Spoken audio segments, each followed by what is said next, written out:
Bonjour à tous, bienvenue une nouvelle fois chez les anciens. Alors on continue notre série sur les lois du jeu du football. Précédemment, sur la dernière vidéo, nous avons terminé la loi numéro 2. Maintenant, on enchaîne avec la loi numéro 3. C'est parti.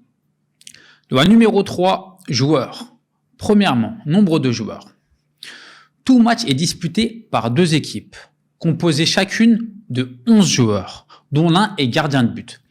Aucun match ne peut continuer si l'une ou l'autre équipe dispose de moins de 7 joueurs. Si une équipe se retrouve avec moins de 7 joueurs parce que l'un d'entre eux a délibérément quitté le terrain, l'arbitre n'est pas obligé d'arrêter le jeu et peut laisser jouer l'avantage. En revanche, la partie ne peut pas reprendre après le premier arrêt de jeu si l'équipe ne compte pas au minimum 7 joueurs. Si le règlement d'une compétition énonce que tous les joueurs et remplaçants doivent être désignés avant le coup d'envoi et qu'une équipe est contrainte de commencer le match avec moins de 11 joueurs, seuls les joueurs et remplaçants inscrits sur la feuille de match pourront disputer le match. Deuxièmement, nombre de remplacements dans les compétitions officielles. Le nombre maximal de remplacements autorisés dans le cadre de tout match de compétition officielle sera déterminé par la FIFA, la confédération ou la fédération nationale concernée et ne pourra être supérieur à 5. Lors des compétitions impliquant les équipes premières des clubs évoluant dans la plus haute division du pays ou impliquant les équipes A, le règlement de la compétition doit permettre à chaque équipe d'utiliser jusqu'à 5 remplacements. En conséquence, chaque équipe bénéficie de 3 opportunités pour effectuer des remplacements, peut en outre effectuer des remplacements à la mi-temps. Il est à noter que si les deux équipes effectuent un remplacement en même temps, il sera considéré qu'elles utilisent chacune l'une de leurs 3 opportunités. Plusieurs remplacements ou demandes de remplacement effectuées par une équipe lors du même arrêt de jeu ne constituent qu'une seule opportunité de remplacement. Prolongation. Si une équipe n'a pas utilisé son nombre maximal de remplacements ou d'opportunités de remplacement, ils pourront être utilisés en prolongation. Quand le règlement de la compétition permet aux équipes participantes d'utiliser un remplaçant supplémentaire en prolongation, chaque équipe dispose alors aussi d'une opportunité de remplacement supplémentaire. Des remplacements peuvent être effectués entre la fin du temps réglementaire et le début de la prolongation, ainsi qu'à la mi-temps de la prolongation. Ces remplacements ne sont pas décomptés du quota d'opportunités de remplacement. Le règlement de la compétition doit préciser le nombre de remplaçants entre 3 et 15 qu'il est possible d'inscrire. Ensuite, si un remplacement supplémentaire peut être effectué lorsqu'une prolongation a lieu, indépendamment que l'équipe ait ou non déjà effectué les remplacements autorisés. Autre match. Lors de matchs amicaux entre équipes nationales A, il est possible d'inscrire jusqu'à 15 remplaçants, dont un maximum de 6 peuvent rentrer.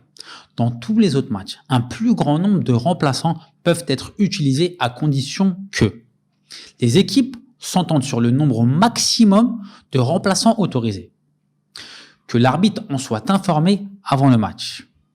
Si l'arbitre n'a pas été informé, ou si aucun accord ne survient avant le début de la rencontre, chaque équipe pourra alors recourir à 6 remplaçants maximum.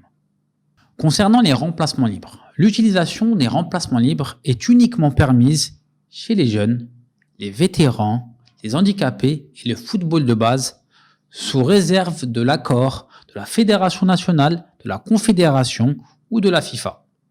Ensuite, une compétition peut avoir recours à des remplacements permanents supplémentaires pour commotion cérébrale conformément au protocole décrit dans la section Notes et modifications. Troisièmement, procédure de remplacement.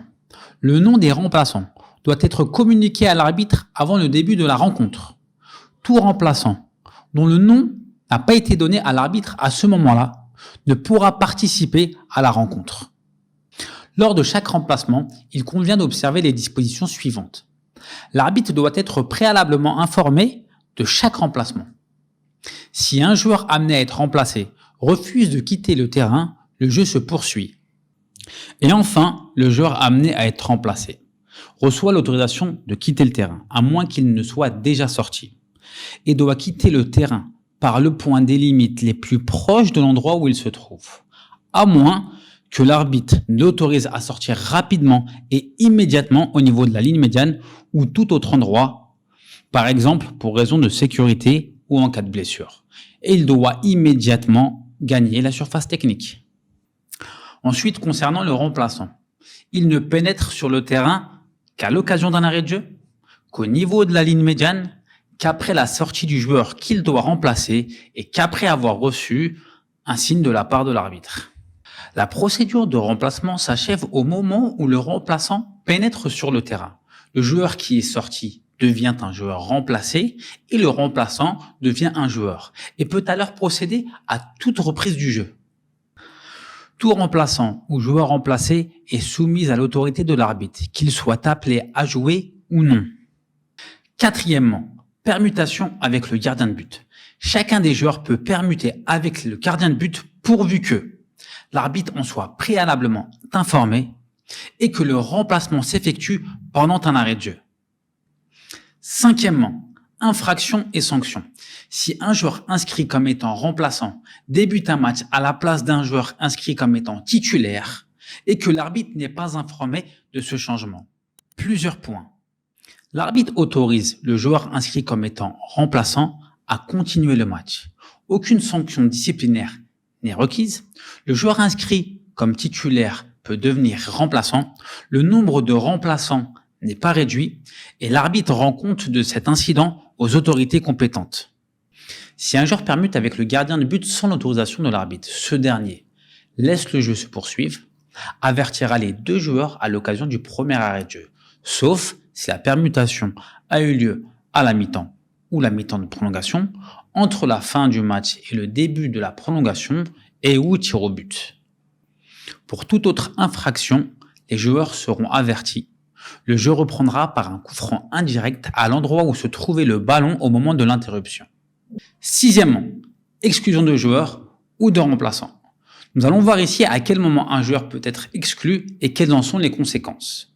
Si le joueur est exclu avant la remise de la feuille de match, celui-ci ne pourra être inscrit sur la feuille de match à quelque titre que ça soit.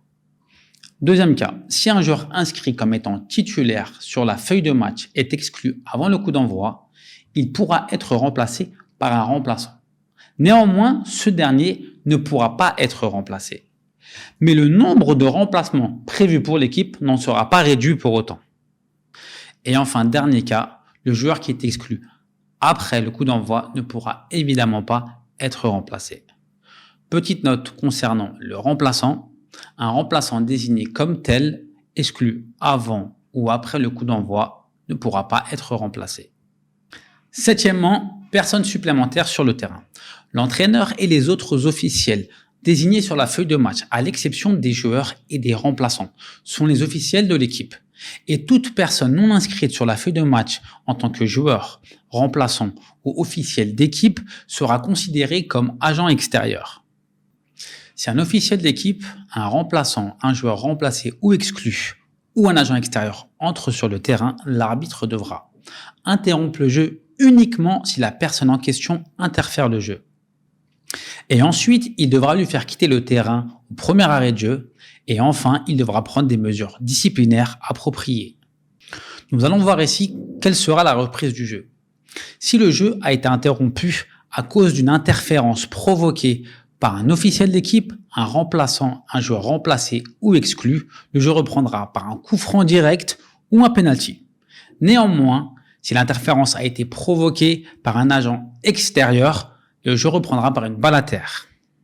Si un ballon se dirige vers le but et que l'interférence n'empêche pas le joueur de l'équipe qui défend de jouer le ballon, le but est accordé s'il franchit la ligne de but, même s'il y a contact avec le ballon, à moins que l'interférence n'ait été faite par l'équipe qui attaque.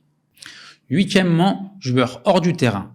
Si un joueur qui doit attendre l'autorisation de l'arbitre pour revenir sur le terrain de jeu, mais il revient sans l'autorisation de ce dernier, l'arbitre devra dans un premier temps interrompre le jeu, mais pas immédiatement, si le joueur n'interfère pas dans le jeu ou avec un arbitre ou si la règle de l'avantage peut être appliquée. Ensuite, l'arbitre devra avertir le joueur pour être entré sur le terrain sans autorisation. Si l'arbitre interrompt la partie, le jeu reprendra par un coup franc direct à l'endroit où s'est produite l'interférence ou par un penalty. ou par un coup franc indirect à l'endroit où était le ballon au moment de l'interruption s'il n'y a pas eu d'interférence. Un joueur qui franchit les limites du terrain dans le cadre d'une action de jeu ne sera pas considéré comme fautif. Neuvièmement, but marqué avec personne supplémentaire sur le terrain. Si après qu'un but est marqué, l'arbitre se rend compte avant la reprise du jeu qu'une personne supplémentaire était sur le terrain au moment où le but a été marqué et que cette personne a interféré avec le jeu.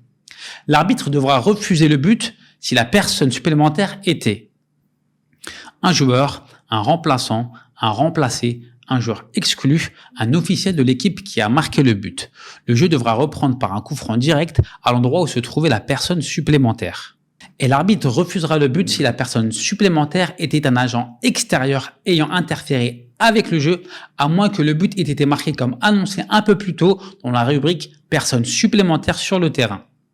L'arbitre devra valider le but si la personne supplémentaire était un joueur, un remplaçant, un joueur remplacé, un joueur exclu ou un officiel de l'équipe qui a encaissé le but. Un agent extérieur n'ayant pas interféré dans le jeu. Dans tous les cas, l'arbitre devra faire quitter le terrain à la personne supplémentaire. Si après qu'un but est marqué et que le jeu a repris, l'arbitre se rend compte qu'une personne supplémentaire était sur le terrain au moment où le but a été marqué, le but ne pourra être refusé. Néanmoins, si la personne supplémentaire est toujours sur le terrain, l'arbitre devra interrompre le jeu, faire quitter le terrain à la personne supplémentaire, faire reprendre le jeu par une balle à terre ou un coup franc selon le cas. L'arbitre devra rendre compte de cet incident aux autorités compétentes. Et enfin, dixièmement, capitaine de l'équipe. Chaque équipe est tenue d'avoir sur le terrain un capitaine portant un brassard. Le capitaine d'équipe ne bénéficie d'aucun statut spécial, ni de privilèges particuliers, mais est dans une certaine mesure responsable du comportement de son équipe.